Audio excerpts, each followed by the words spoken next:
Hola, bienvenidos a una nueva emisión del programa Entrevista y en esta ocasión hablamos del flamenco. Y si decimos flamenco pensamos en Javier Latorre. Tenemos el honor de presentarle al gran maestro del baile español, Javier Latorre, en el estudio de RT. Gracias, Javier, por estar aquí en el estudio de RT. Es un placer de verle aquí en Moscú. La primera pregunta, ¿alguna vez le han considerado un gato callejero que acumula vidas en la recámara y siempre cae de pie?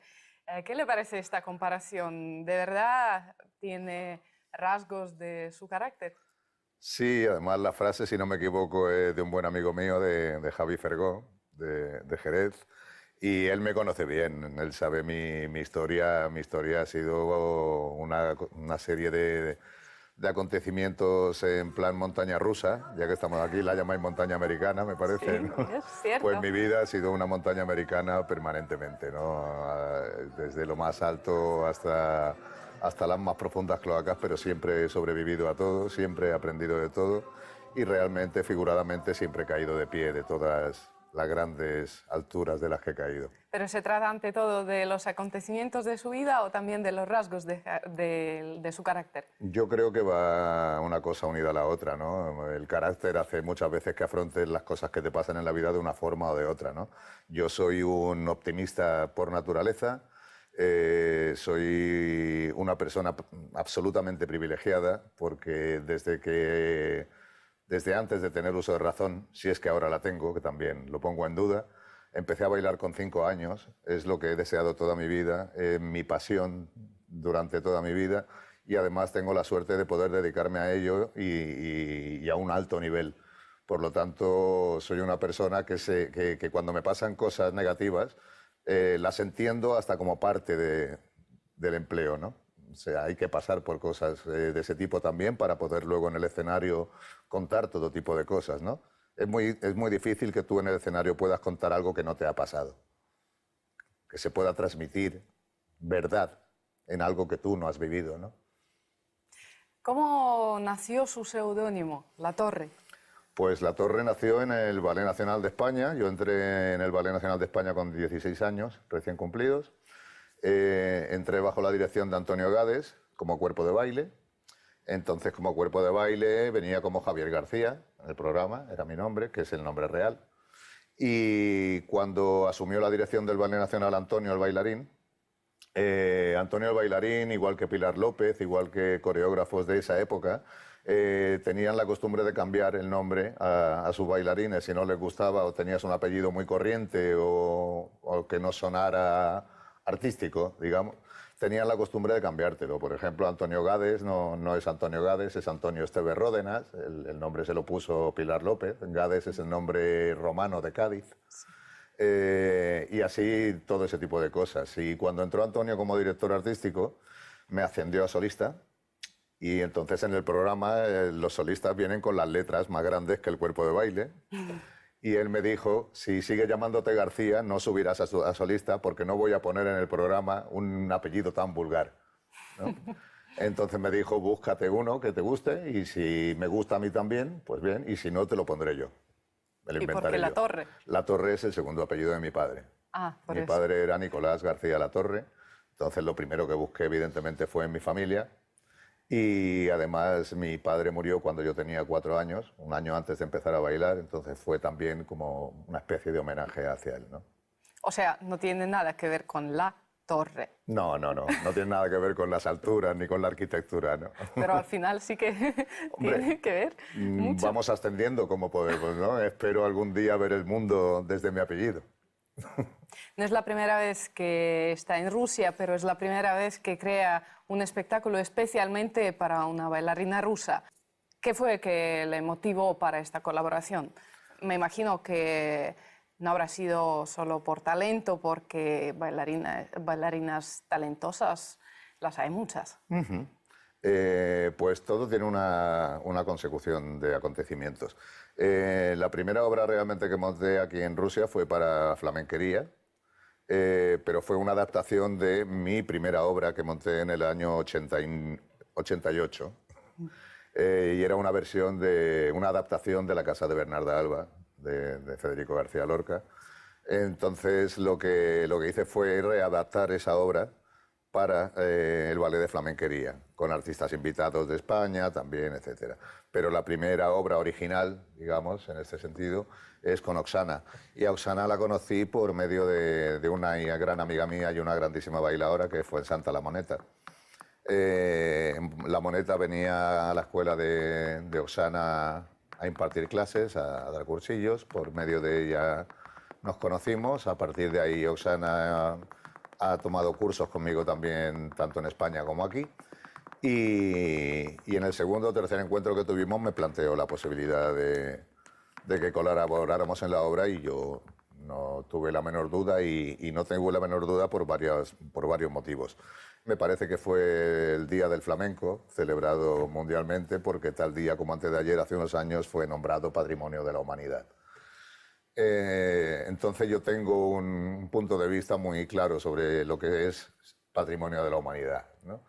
Y yo creo que el flamenco será realmente Patrimonio de la Humanidad cuando estemos a la misma altura que el ballet clásico, cuando estemos a la misma altura que la danza contemporánea, que el jazz, que la música clásica, cuando en cualquier país del mundo haya compañías potentes de flamenco, artistas potentes de flamenco de primera fila. Entonces el flamenco será Patrimonio de la Humanidad. Ahora sigue siendo patrimonio de los flamencos, sí puede ser españoles, además, y disfrutado por el resto de la humanidad, pero no ejecutado, no hecho desde el resto de la humanidad, ¿no? Y esa es mi aspiración. Mi aspiración es que, además, por interés tanto artístico como por interés económico, vital, yo soy coreógrafo, o sea, yo necesito compañías en todo el mundo para poder desarrollar mi trabajo, ¿no? Porque con el trabajo que hay en España nos moriríamos todos de hambre en este momento, ¿no? Más cuando el IVA cultural, los impuestos sobre la cultura están como si fueran los impuestos sobre las joyas o sobre los coches de último modelo, ¿no? Es algo demencial. Entonces es por eso que cualquier oportunidad de colaborar con cualquier iniciativa que tenga calidad, que tenga un mínimo de calidad y un mínimo de proyección en cualquier parte del mundo, para mí es el futuro, realmente, tanto del flamenco en general como el mío en particular. Hablando del patrimonio cultural de la humanidad, ¿cree que de verdad el futuro de flamenco será así? O sea, que habrá en el futuro próximo o no tan próximo escuelas o intérpretes de flamenco por todo el mundo. Ya los hay, lo que pasa es que no somos industria, no somos el cine, no somos otro tipo de danza, por ejemplo, que tiene un circuito mundial. Cualquier compañía, un ballet ruso, está de gira permanentemente por todo el mundo, ¿no? Igualmente aquí vienen compañías americanas, o vienen compañías francesas, o polacas, o chinas, o japonesas. Esa es la idea. Ahora mismo el flamenco no tiene industria ni en España siquiera. En España seguimos siendo un arte secundario. Y no se dan cuenta los políticos, la clase dirigente, los empresarios, que esto es un negocio al 100% en cualquier parte del mundo donde lo ejecutes. Porque es un tipo de música, un folclore único. Y sí que está empezando ya a haber grandes intérpretes y grandes compañías y buenas compañías y buenos músicos. Lo único que tiene un poquito más de dificultad es el cante, pero por cuestiones de idioma. Es muy difícil para un japonés o para un ruso cantar flamenco con el acento que se requiere, ¿no? Pero tanto en música como en otro tipo de instrumentos, como en baile, hay muy buen nivel ya en muchísimos países del mundo. Y en otros muchos países del mundo está empezando a crecer de alguna manera exponencial, como aquí en Rusia, como en China, como en Taiwán, como en Brasil. Hay países realmente emergentes hablando de flamenco, ¿no? Por lo tanto, no estamos tan lejos. No estamos tan lejos. El escritor, poeta y famoso flamencólogo español, Félix Grande, definió el flamenco como una extraordinaria metáfora del desconsuelo de la conciencia humana. ¿Cree usted que quizá también por eso el flamenco es tan apropiado para el alma rusa? Yo creo que el flamenco es uno de los folclores, o sea, el folclore ruso creo que es uno de los folclores más cercanos al flamenco, por la pasión, por la fuerza, incluso estéticamente muchos pasos, y sobre todo en el folclore, me parece que es georgiano, los piruetas, los giros, los saltos, hay muchas similitudes entre, y sobre todo ya no tanta similitud técnica como espiritual, ¿entiendes? Yo he visto en España Moiseyev, al ballet Moiseyev, y yo he salido saltando y pegando saltos del teatro, ¿no? Yo quería ser uno de ellos. Y eso no me pasa con todo el tipo de folclore, ¿no? Y creo que sí. Lo que pasa es que la apreciación del amigo Félix Grande está siempre enfocada a la parte negra, a la parte trágica del flamenco. Es verdad que el flamenco nació del hambre, nació del sufrimiento y tal, pero hoy en día ya no hay hambre, ya no hay sufrimiento. Entonces es muy difícil explicarle a un chaval que empieza que tiene que sufrir, que tiene que pasarlo mal, ¿no? Yo creo que hay que enfocarlo de otra forma ahora. Antes los flamencos viajaban en burro o viajaban andando, hoy en día van en trenes de alta velocidad y en aviones. Antes vivían en corralas con un solo baño para todo el mundo y ahora viven en pisos con aire acondicionado y con todas las comodidades y calefacción, ¿no? Entonces, si la mentalidad y la forma de vivir ha cambiado, el flamenco tiene que avanzar a la misma vez, porque si no es realmente también un freno para los jóvenes que empiezan a apreciarlo, ¿no? A interesarse por él. Entonces, la vertiente trágica es una, pero no es toda. Si hace 10 años, por ejemplo, le hubieran dicho que Rusia y Japón, entre otros países, serían los países donde el flamenco iba a gozar de mayor popularidad, ¿se lo habría creído? Absolutamente. Y si no hemos empezado a llegar antes, ha sido porque tampoco había los medios tecnológicos que hay hoy en día.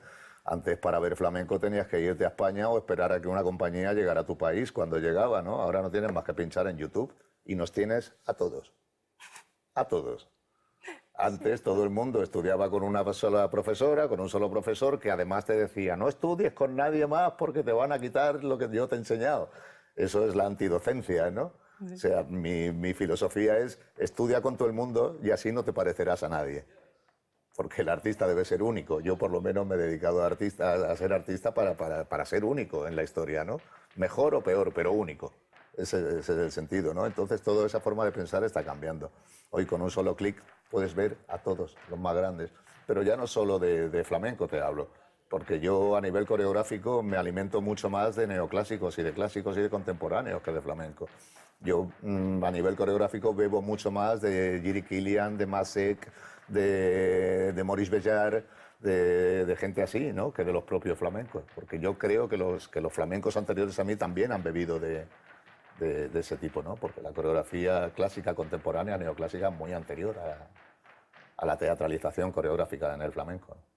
El flamenco tiene esto que se llama el duende. Según Goethe, el duende es un poder misterioso que cualquier persona puede sentir, pero ningún filósofo puede explicar.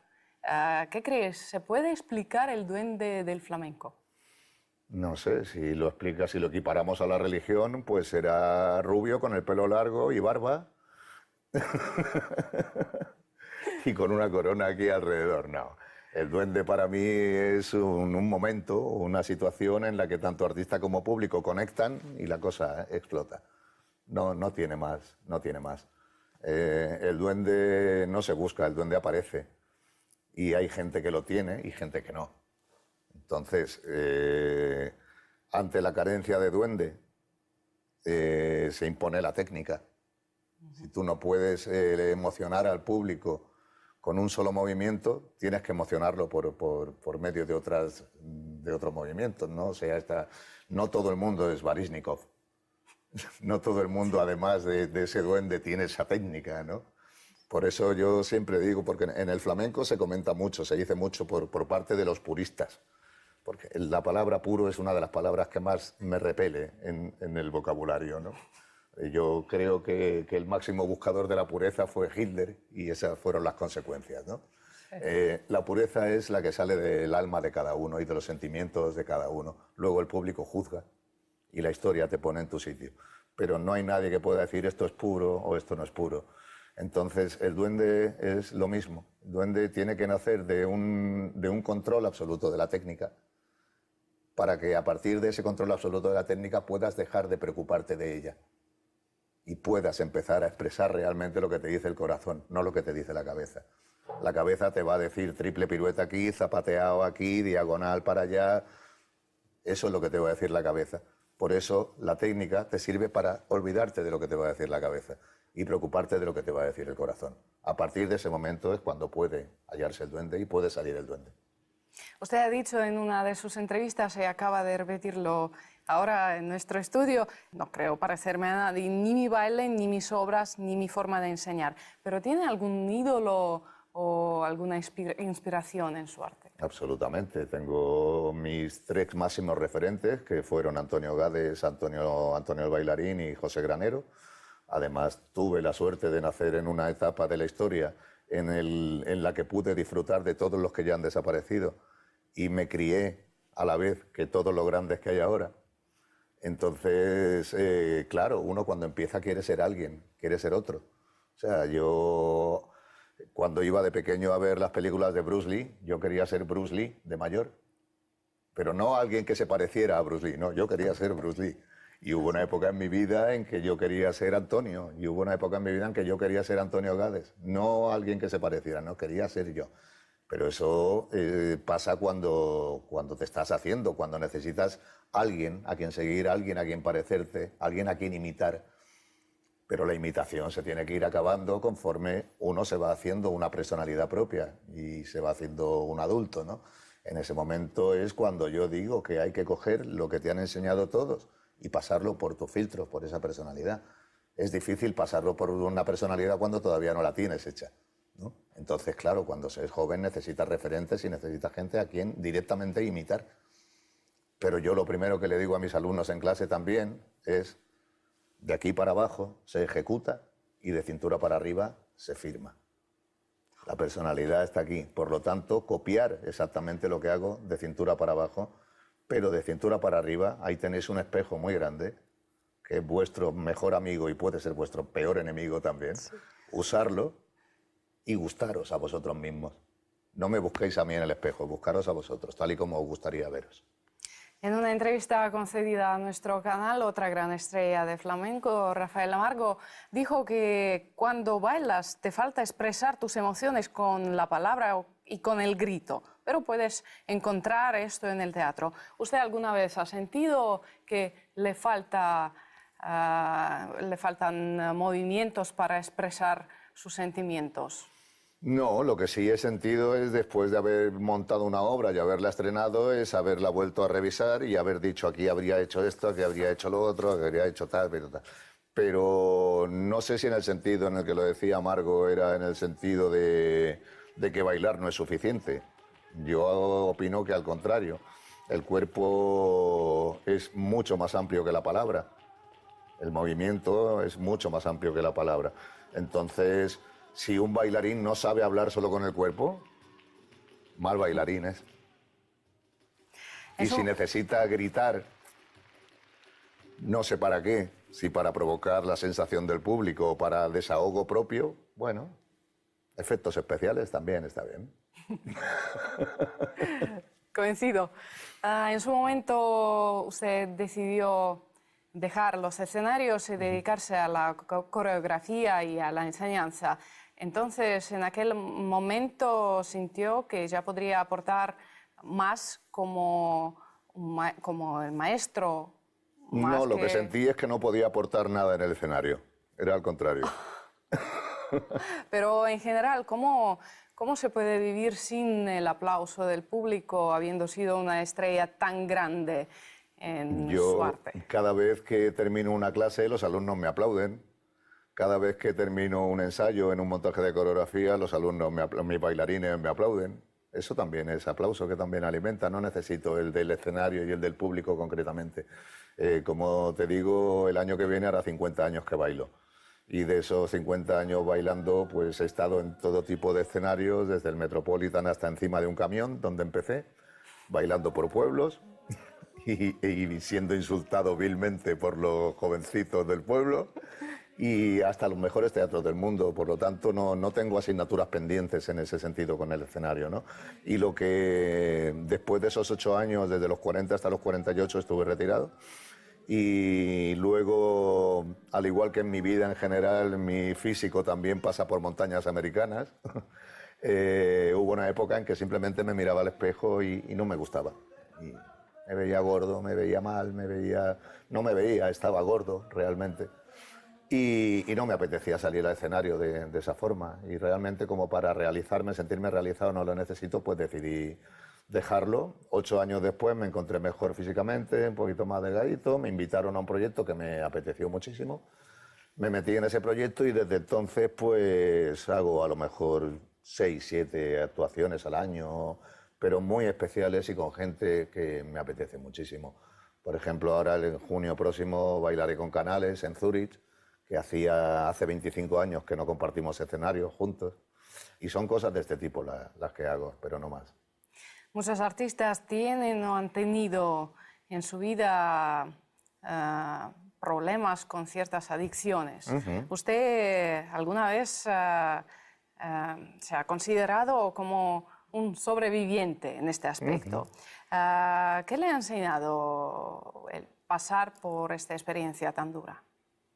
Como te decía antes, todo lo que te pasa en la vida, si sales vivo para contarlo, es maravilloso, ¿no? Es por lo que puedes contar cosas en el escenario que luego son creíbles.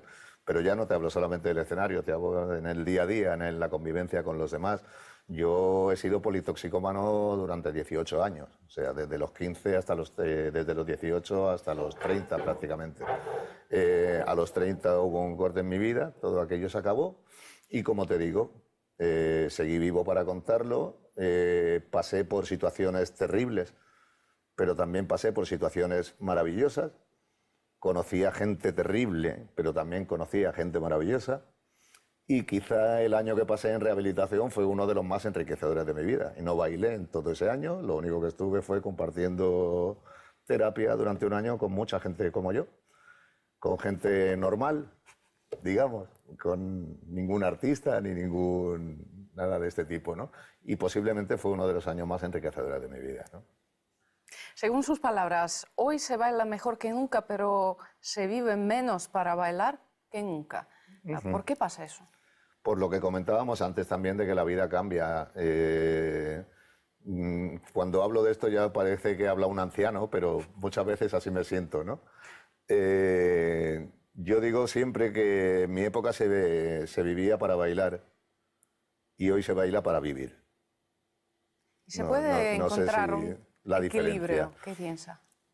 La diferencia, te pongo una diferencia que puede ser muy calificativa de lo que te digo, muy ilustrativa. Cuando yo empecé a bailar, bueno, cuando yo me fui a Madrid con 16 años, estábamos 8 horas diarias en la escuela del Ballet Nacional ensayando, ¿sí? Clases, ensayos. Cuando terminábamos en la escuela nos íbamos a Amor de Dios, a la antigua escuela de Amor de Dios, a seguir tomando clases hasta las 7, 8, 9, 10 de la noche incluso, con todos los profesores que no teníamos en el Ballet Nacional, que además eran muchísimos y los mejores, todo eso cambió también ya. Y el dinero que teníamos normalmente, que ahorrábamos, es que ahora podíamos ahorrar algo, era para tomar más clases. Y yo no pensé en comprarme un piso hasta los 38 años y porque me obligó mi abogada. Porque ya decías, el dinero que tienes se lo va a llevar a Hacienda directamente, inviértelo.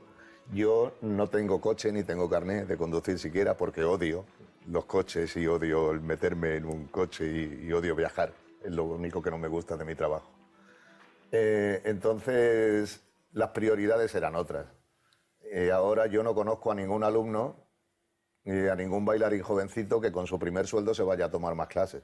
Con el primer sueldo se suelen comprar un pedazo de coche, se suelen alquilar un piso, un teléfono de último modelo, y ese es el cambio de mentalidad, que no digo que sea ni mejor ni peor, pero es diferente. Se vive el baile de otra manera. Ya te digo, no sé si mejor o peor, pero lo que sí creo sin duda es que hay menos pasión, en general. Te digo que en algo artístico no se puede generalizar nunca, pero hay comportamientos que se contagian, ¿no? Entonces, esa pasión que yo tenía y que mi entorno, los bailarines que se criaron conmigo teníamos, yo no la veo ahora, sinceramente. La veo en gente muy concreta, pero no en general. No solo la mentalidad cambia, sino también el baile cambia con el pasar del tiempo, con la influencia que tiene en la vida cotidiana, en todos los aspectos de nuestra vida. ¿Cómo es el flamenco de hoy, el flamenco moderno? ¿Cómo puede describirlo? ¿Ha cambiado? Técnicamente sí. Técnicamente yo siempre pongo un símil. Yo soy un 600 y ahora son Ferraris, lo que hay, ¿no? Técnicamente hablando. Lo que es la técnica, el jugar con las músicas, y eso también influye mucho los guitarristas, los instrumentistas en general, porque son los primeros que se mezclaron con otro tipo de músicos y con otro tipo de disciplinas. Y a remolque de eso, los bailarines también, bailadores, nos hemos ido mezclando con técnicas, con bailarines de otro tipo, con estilos de otro tipo, con contemporáneo, con jazz, con incluso neoclásico a nivel coreógrafo, de concepto, de tal. Israel Galván acaba de hacer una obra con Akram Khan, con el bailarín hindú, que es una maravilla, ¿no? Todo esto entonces no era normal en mi época. Yo me crié con Falla, con Albéniz, con Turina, las Alegrías, la Soleá, el Taranto, etcétera.